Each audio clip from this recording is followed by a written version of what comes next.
Soledad, thank you so much for joining us here on Montgomery and Company. As a woman that is on a matter of fact listening tour, I love how you guys called it a listening tour, first of all, because it's a dope way to put it. But love what you talk about on there. Love the things that you're doing. So can you just tell us about that at first, just to let people know who you are and what you're doing? Sure. I've been a journalist, gosh, I hate to say it, 35 years. It's my 35th year, which I started very, very young, obviously. No, I'm kidding. But the listening tour. So, I've been a journalist for a long time, working as a producer, working my way up, anchoring at NBC and CNN. And then when I started my own production company, one of the things that I wanted to do was to do the show that we co-produce with Hearst. The show is called Matter of Fact. And then Matter of Fact wanted to kind of go online to do a listening tour in the middle of the pandemic. And it was kind of crazy because we were trying to figure out, how do you gather people's voices at a time when no one can really go and do interviews. We were traveling a little bit during the pandemic, but we certainly weren't going to go, out in the field for 6 weeks and shoot constantly and invite ourselves into people's living rooms when it just didn't seem particularly safe. And so we just started kind of dialing people in. Our very first listening tour for her, so it was completely digital. I think we had like almost 5 billion with a B impressions. It was so crazy. Wait a minute. I know. No, we're not gonna skip by that. You said 5 billion, like with the B billion, like 4.8 billion. And I don't exactly know, like, well, what does that mean? Is an impression someone who loves it, someone who hates it, someone who watches the whole thing, someone who watches for 3 seconds and says, wow, I don't know. But it just was resonating because that particular one was right in the middle of the George Floyd protest, and it was a look at bias. And then we sort of take a theme for each of our listening tours. Our most recent one looked at progress. There were lots of promises made, right, in the wake of all these protests and social unrest. Well, what happened to those promises? Did anything come of them? The upcoming listening tour that we're going to do is going to look at people who were disruptors and leaders, both people who we sort of know as the bold-faced names, and then I think a lot of young people who are not even necessarily young people, but who just have really, made a big difference by doing what they do. And I love it because I don't think there's a lot of opportunities now, especially in news, to kind of highlight people who are on the, who are coming up and people who are working. News to me today, and I watch it all the time, is very bold-faced name oriented and very much like politics as a football. Who won? Who said the sassy thing? They had a good comeback versus like, okay, what does this policy mean? And who are the people on the ground doing the work? So it's been a really great opportunity. And I think when it's digital, of course, it doesn't have to be, 22 minutes or 48 minutes. It can sort of be the length that we want it to be. So they've been really successful for us. So yeah, we're about to start our next one, which it sounds like you're saying, yes, you'd love to be involved, Renee. Thank you. Oh my God. Wait till I tell the team. Listen, I'm down. Listen, because you guys had Jamel Hill, John Legend. This wasn't just any old listening tour. There were some powerhouse names there. You also talked about being a journalist for 35 years. Now, as we know, there's been a lot of progress in all categories and in all businesses of women being able to fill certain seats and take certain roles. But like, as a journalist, how have you seen the progression over these 35 years change in when it comes to women? When I started at WBZ TV in 1987, no one did live shots. We had 2 live vans and there were only certain reporters who ever went live. Like, it was a big deal to go live. Most reporters did their piece, wrote them, and they just played them during the newscast.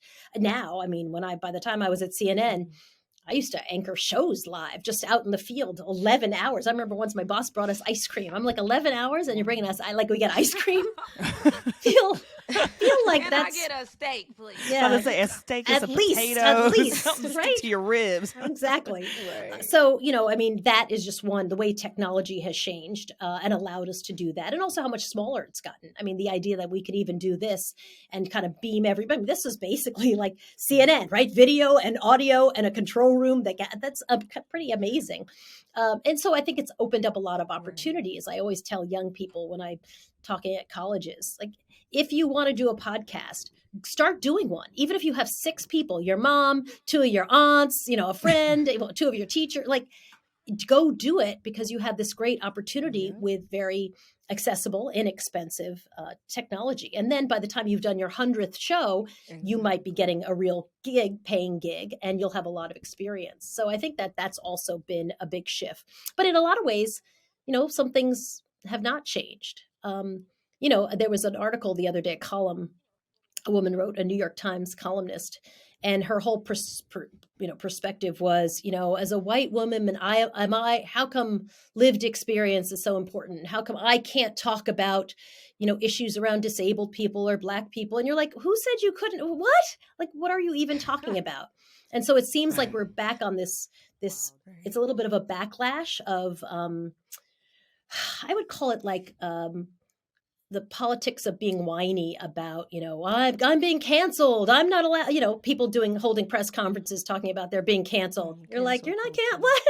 Here I am watching you on TV. So about to say, people are listening right now. You're not canceled. Clearly. You're not canceled. Right. So we're in an interesting time, I think, of, this idea that, there was a point where there was an inflection point where I think people said, wow, if we're going to talk about homeless moms, maybe we should center one in the story. Like, let's go find one. We want to talk about, maybe actually feature we're going to go talk about farmers. Like, let's go find a farmer and ask him what he thinks, as opposed to handing the mic off to people who interpret the story. And in a way, I feel like what she was saying was a bit of a backlash that doesn't even exist. I mean, plenty of people write and talk about people and their experiences that the writers themselves don't have. So I thought it was a bit, but you're seeing more of that. Like, why is this being done unto me?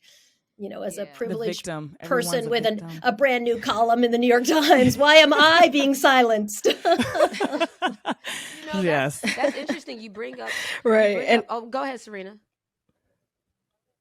I was going to say that's an excellent point. I mean, just because it is so easy to create new content and create new things like that. Like I remember when I was in school, to your point of going back, that you can create, it's so easy to create things. That was one of our assignments is, hey, just go create a podcast and things like that, because it is easy to create, these things. But and also to your other point, there is a shift going on where more storytellers from that come from the actual culture are changing the narrative and are telling their stories. So there is an influx of that as well. So I love what you're saying. Like, people are contributing to this narrative that's not actually true.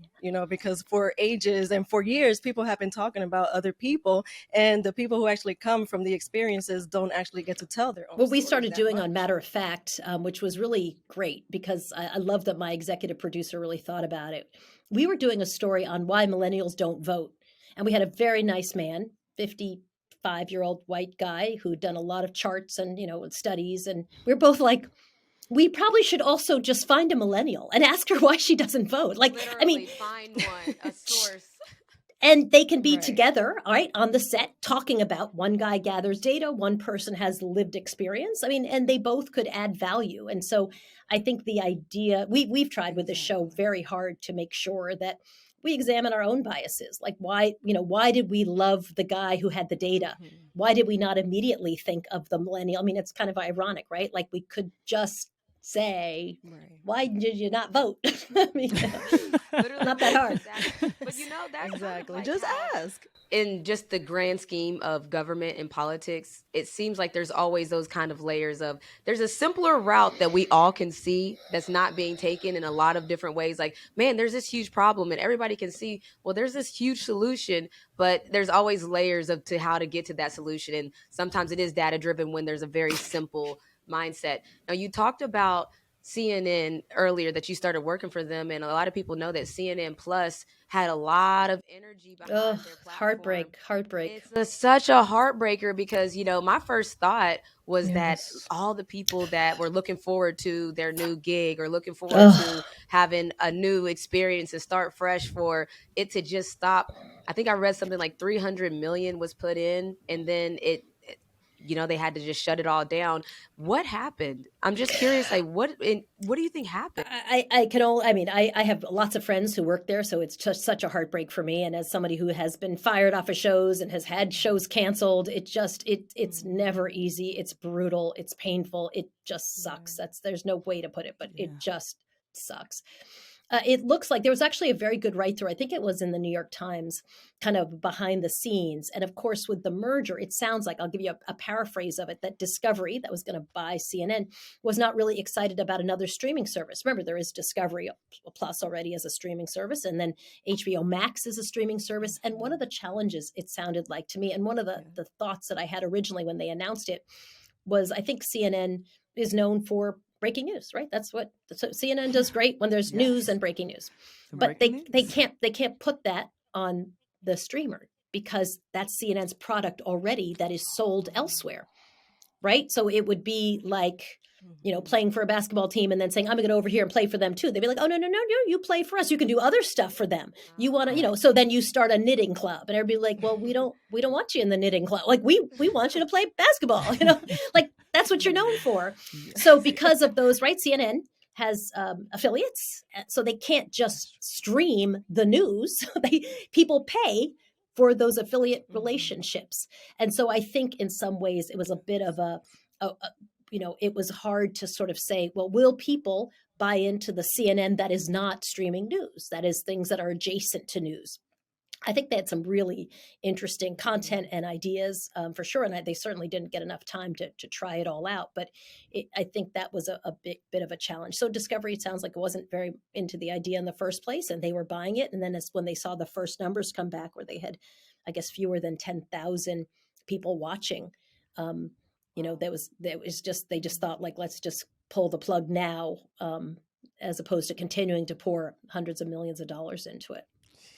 But I have so many friends there. Oh, How it's does awful. that work? Like, so I have a show that's slated to be on CNN Plus. I'm excited. We already have a contract together. How does that work? Do they have to buy people, like pay people out of their One word: lawyers. Well, if you're talent, right? So you have an agent or you have a lawyer who's done your deal, and now your lawyer's calling up, and usually your contract stipulates what happens, right? Because people being laid off and shows being canceled and networks being canceled, like, that's not new. So normally you'll have some kind of a contract thing that's pay or play. Well, no matter what happens, we have to pay you, or we don't have to pay you if this ends, or we have to pay you for a year. For people who are not, that's usually for on-air talent, because they have agents for the most part.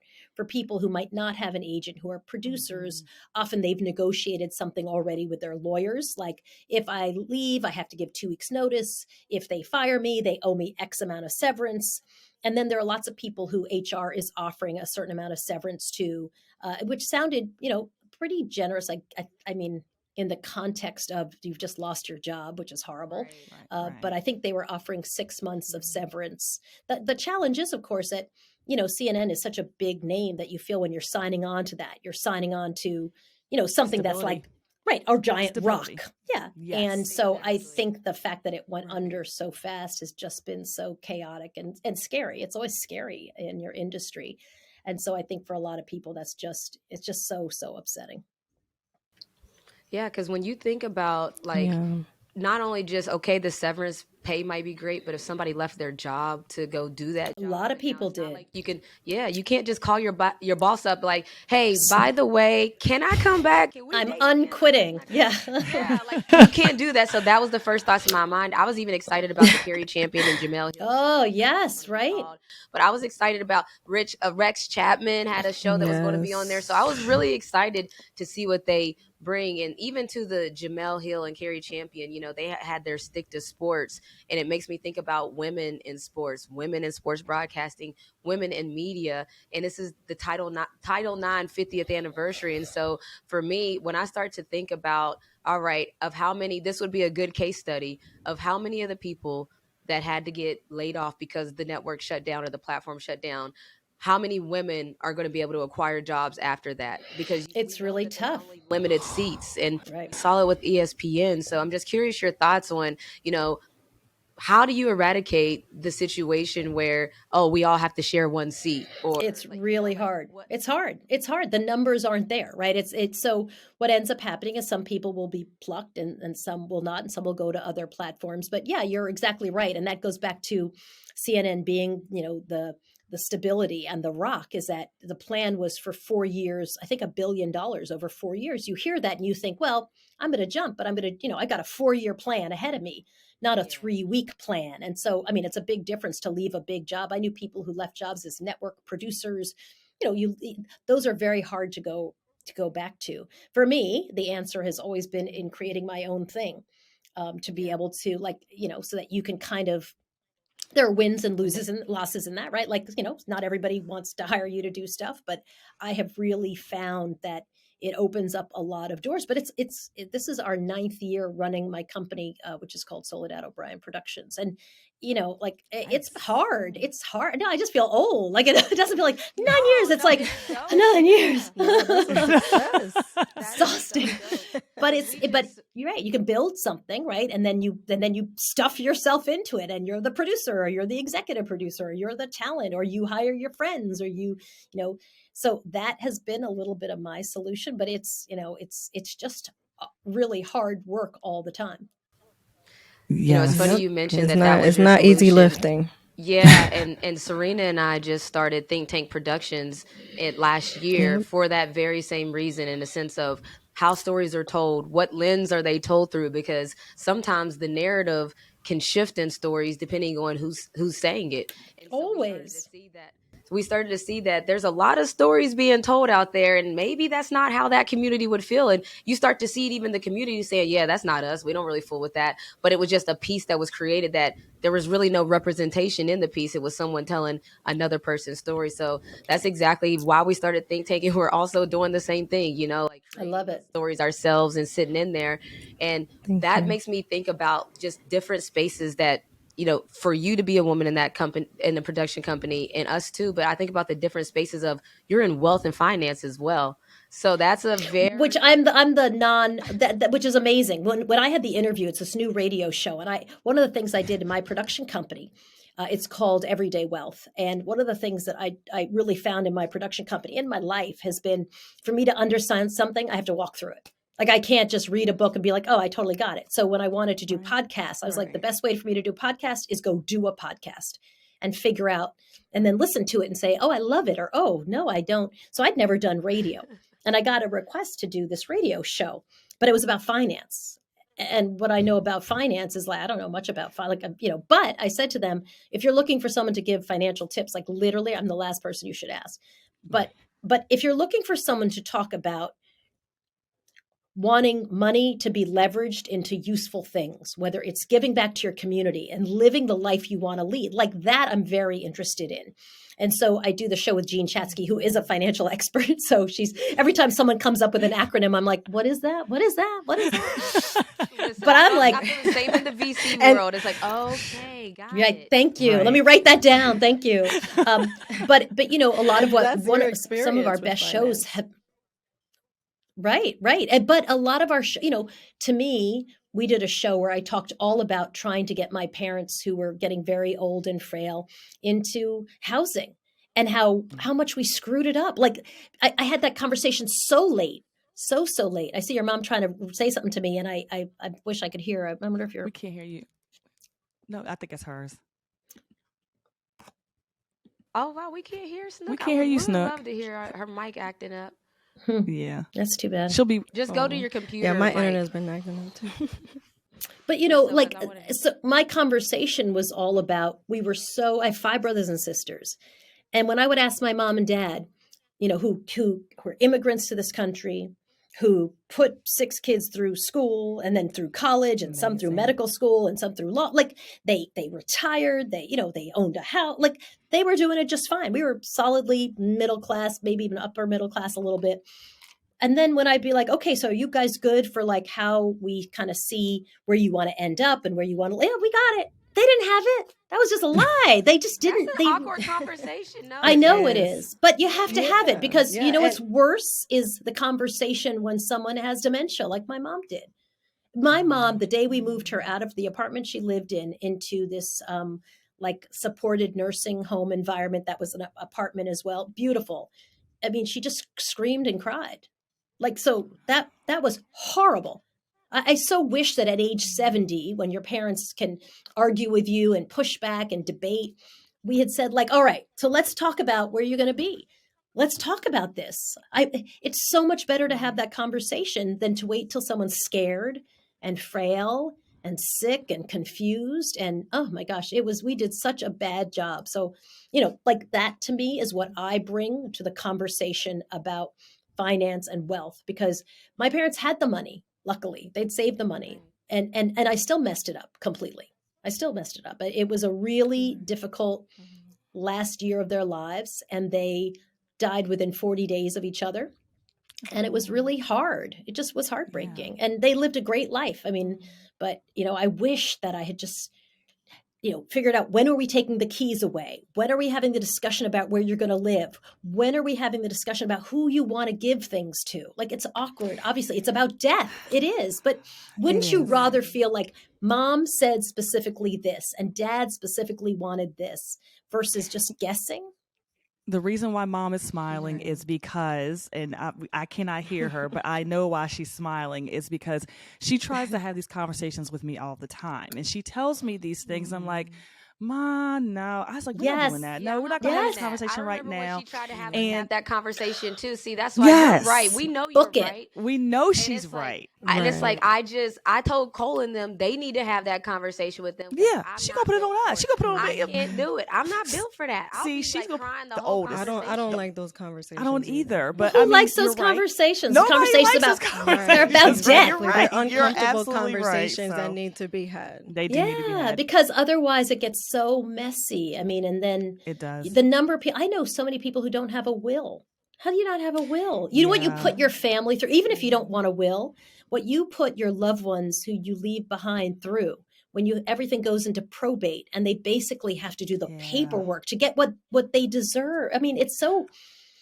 They have a will and you don't know who the will's with. Right. Yes. Who do you contact to even find the will? Because, some people, they start off with one person and then they go to another person because they don't like that person anymore. So everything transferred. So then you think it's the first person. You're like, oh, it's got to be with them because I remember him saying or her saying. And then you go to them and like, oh, no, they had that transferred years ago. I'm not sure who they took that information and they were going to go with someone else. And so also, who is the information with is another. Yeah, and my dad, as he got more frail, oh my goodness, I don't know what it was, but he loved ordering Omaha steaks, which you can order online.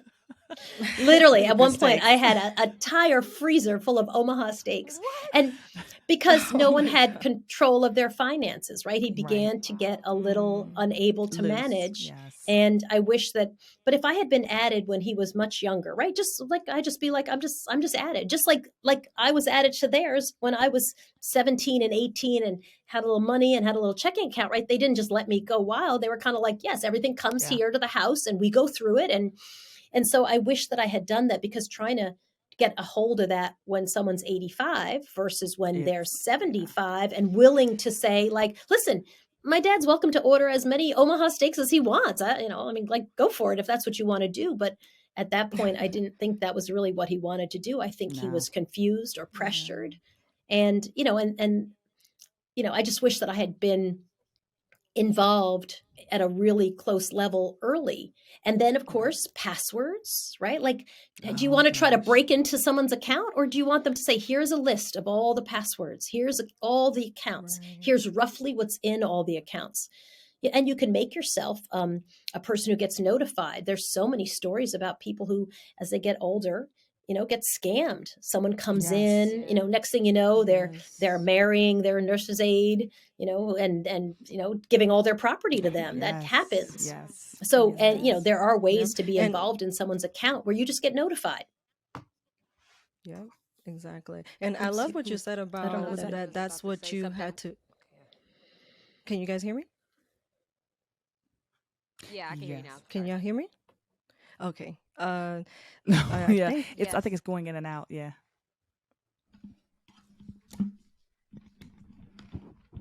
We're really having a great Riverside. I know. This was me. This was me the other day. So I know. Is your mic working yet, Snook?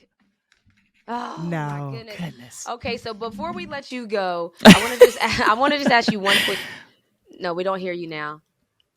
Before we let you go, I just wanted to ask you one quick question. Like, you talked about the family and their finances and all of that, all of those different layers. So what does generational wealth mean to you on the other side of it? It's a big piece of it. And before I answer that, I'm going to say, I could tell your mom was totally agreeing with me. So I know her mic's not working and she's nodding her head. So make that appointment and have that ugly conversation. And by the way, have wine with it and cheese and crackers and make it as easy as possible. But take notes. So I'm right. She's right. We're right. We're right together. Generational wealth is a big piece of that, right? How do you make sure that you're passing along to your children, your offspring, your family, what you've been able to create and grow? When you guys are creating this company, you're creating something that can go on to your family in some way. Every dime that you have, that you save, you get to decide where does that go, and how do you think about generational wealth? We know that Black people are far, far behind white counterparts in terms of how much money they have saved. And Absolutely. People reporting on this almost always act like, I don't know why. And I'm always like, yeah that whole working for free thing for the first few hundred years. Right. That'll do it. There's that. So I think that this idea of, okay, there's a lot of catching up to do. How do you then hang on to your money? How do you build your money? How do you make smart decisions about your money? And we all know the more money you have, the more the easier bankers and everybody make it for you. Right. When I was a young reporter, the National Association of Black Journalists used to have a conference. We would scrape together money to go. Right. When I needed to go, I had no money to go. And we would have we're supposed to say 2 people in a room. We'd have 4 people in a room and we'd fly in. I mean, it was ridiculous. Now, like Star Weekend. Right. And now when I have enough money that if I wanted to stay in a hotel and go to the NABJ conference, they're like, no, we'll pay for you. Come on in. We'll put you up. Right. Because that's a fact. That's how it works, right? And so what you really need to do is, and generational wealth in a way is that if you have money, bankers are like, oh, we'll give you a better rate. Oh, no, we can float you this loan. You can do this. You can take out more money. When you don't have any money, those ATM fees are high. You bounce a check, you're going to pay through the nose for that. So you have to really figure out how to take that little bit of money, protect it at all costs, grow it so that you can pass it on to your family. Most generational wealth is in your house. Right. And so that's why home ownership is so important. I have friends whose parents gave them the down payment to buy their home. Wow. And that's how it works. That's not unusual. I mean, imagine if someone said, and even if you're buying a nice, modest home, right? Someone giving you $100,000 to buy your home is an insane boon for someone else who's like, I just don't have enough for the down payment, or I'm going to work another 10 years to just get the down payment. So all of those things are ways to invest in your family and grow wealth. So I love those conversations. I'm absolutely not the expert. I feel like I'm often the one asking the dumb questions, but I find it fascinating because my husband and I run a small foundation. We send girls to college, and when they get jobs, we literally sit down with them and talk about, join your 401k. This is how you have to think about your money.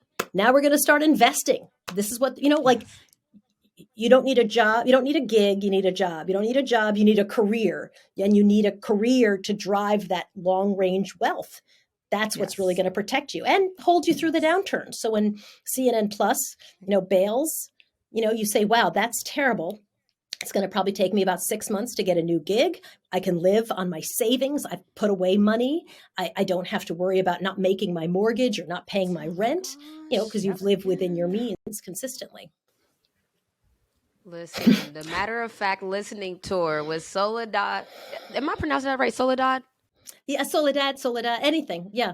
People, it's really, it's Spanish. So my full name is Maria de la Soledad Teresa Marchetti O'Brien. So any version. I know, right? It's a Virgin Mary. Beautiful. No, that was beautiful, though. It's a long way of saying the Virgin Mary, literally. Oh, wow. Really? Okay, well, the Matter of Fact listening tour with the Virgin Mary is coming soon, okay? That's right. Thank you so much for joining us here on Montgomery. So nice to talk to you guys. Hi, Mamacita. Nice to talk to you as well.